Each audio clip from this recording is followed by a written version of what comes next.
ক্রমবর্ধমান চাহিদার বিপরীতে ক্রমশই কমছে রোহিঙ্গাদের জন্য আন্তর্জাতিক তহবিল। এরই মাঝে জানা গেল আগামী মার্চ মাসের পর রোহিঙ্গাদের জন্য বিশ্ব খাদ্য সংস্থার তহবিল বরাদ্দ নেই।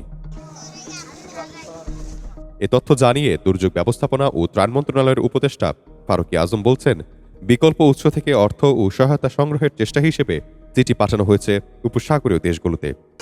জনপ্রতি বর্তমানে প্রতি মাসে খাদ্য সহায়তা হিসাবে $12 প্রদান করা হয়। সেই হিসাবে আগামী মার্চ মাস পর্যন্ত বিশ্ব খাদ্য সংস্থার তহবিল বরাদ্দ রয়েছে। মার্চের পরে নটিয়া জানা নাই। এদিকে প্রায় 5 লক্ষ শিশু স্কুল গমন উপযোগী, তাদের বেশিরভাগের স্কুলে যাওয়া অনিয়মিত হয়ে গেছে।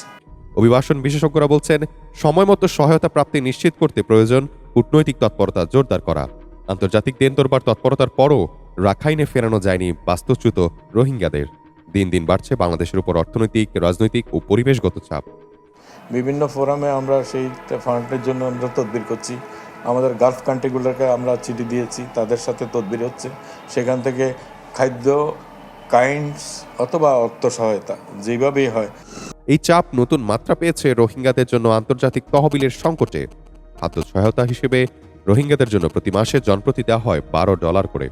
মার্কিন যুক্তরাষ্ট্রের ওভারঅল ফান্ডিং কমে আসলে রেফিউজিদের জন্য গ্লোবালি সেটার একটা চাপ তো থাকবেই। এটাকে অন্যভাবে মিট আপ করতে হবে। ধরো যে ইউরোপিয়ান ইউনিয়ন হোক বা অন্যান্য জায়গার যে ফান্ড, এবং এটা একা বাংলাদেশের দায়িত্ব না, এটা কিন্তু সব রাষ্ট্রই বলে, স্বীকার করে। চিঠি যেটা সরকার দিচ্ছে সেটা অবশ্যই একটা গুরুত্বপূর্ণ জায়গা, কিন্তু এটা কূটনৈতিক ফলো আপটা দরকার হবে।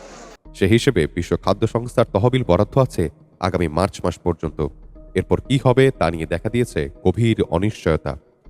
যুক্তরাষ্ট্রের অর্থায়নে কমে যাওয়ায় রোহিঙ্গা সমস্যা আরও তীব্র হয়েছে বলে জানান উপদেষ্টা।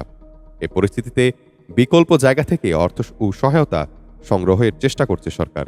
চিঠি পাঠানো হয়েছে উপসাগরীয় অঞ্চলের বিভিন্ন দেশে। অভিবাসন বিশেষজ্ঞ বলছেন, ওআইসি, আসিয়ান সহ অন্যান্য সংস্থাতেও যোগাযোগ করা দরকার বাংলাদেশের।